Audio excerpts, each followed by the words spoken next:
Then John said a few words about anger, and what occurred to me as I was listening was there's the experience of anger, and then there's the acting out of anger. And too often we don't see them as different. Experiencing our anger is aliveness. If you feel anger about a particular political candidate, and there's more than one political candidate around that people feel anger about, that's your response. That's a moment of aliveness. Some guy ran into Donald Trump's rally and he wanted to shoot him.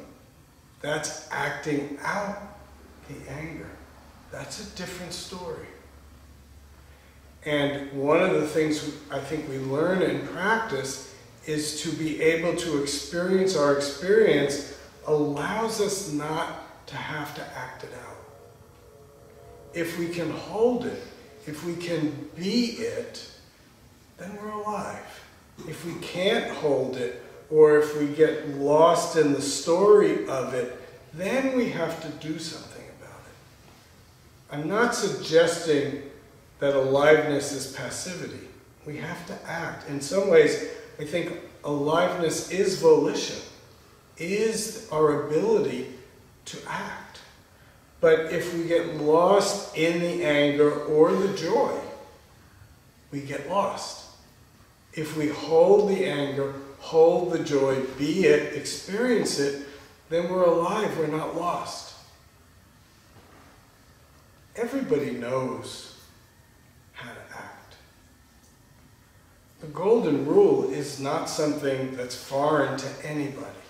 Every culture has it. Everybody knows what it's like to be a person who's adding value to the world. The problem is we can't do it because we're so trapped in the story. We're so unable to hold this life energy, especially when it turns difficult.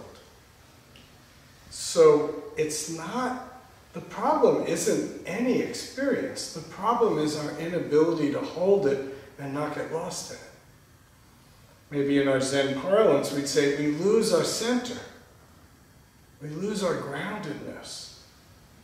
So even I know for myself, getting lost in exuberance sometimes creates pain for other people.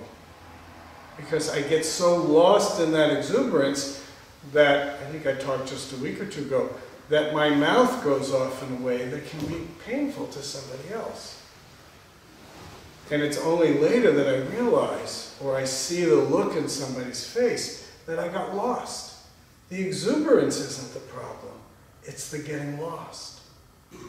So when we practice to be able to hold it and not get lost.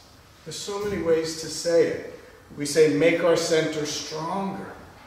I often say the story of Zen Master Bon Soeng poking us right in this lower abdomen point, saying, make your center stronger, stronger, stronger. He wasn't talking about rigid. He wasn't talking about tight. It's a resilience, a capacity to hold the situation and not get lost. That's easy to say, it's hard to do.